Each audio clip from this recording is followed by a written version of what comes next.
থানায় অকথ্য নির্যাতন, বাবা ছেলের মৃত্যু, 9 পুলিশকর্মীকে ফাঁসির সাজার নির্দেশ তামিলনাড়ু আদালতের। 2020 সালের 19 জুন মৃত্যু হয় তামিলনাড়ুর সাথানকুলম এলাকার পিতা পুত্র জয়রাজ ও বেনিক্সের। অভিযোগ ছিল লকডাউনের সময় নির্ধারিত সময়ের পরও দোকান খোলা রাখার কারণে পুলিশ তাদের আটক করেছিল।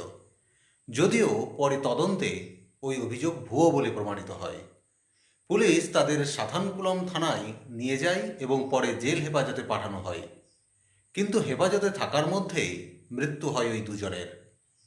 পরিবারের অভিযোগ ছিল থানায় রাতভর তাদের উপর নির্মম অত্যাচার চালানো হয়েছিল।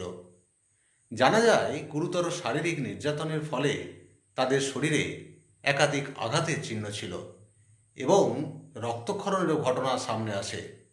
এই ঘটনাকে ঘিরে সে সময় দেশজুড়ে ব্যাপক বিতর্ক ও ক্ষোভের সৃষ্টি হয়। প্রথমে তদন্তভার ছিল সিআইডির হাতে, পরে তা কেন্দ্রীয় তদন্ত সংস্থা সিবিআইয়ের হাতে তুলে দেওয়া হয়।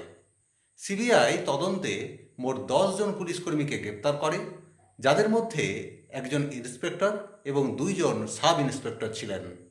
সকলের বিরুদ্ধে খুনের অভিযোগ আনা হয়।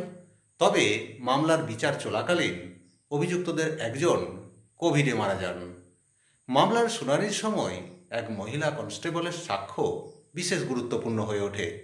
তিনি আদালতে জানান, থানায় সত্যই পিতা পুত্রের উপর অকথ্য নির্যাতন চালানো হয়েছিল।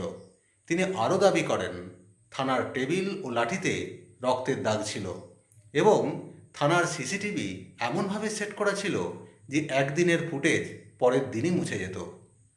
দীর্ঘ শুনানি ও প্রমাণ যাচাইয়ের পর অবশেষে তামিলনাড়ুর মাদুরাই জেলার আদালত এই মামলায় দোষী সাব্যস্ত 9 জন পুলিশকর্মীকে ফাঁসির সাজা ঘোষণা করেছে।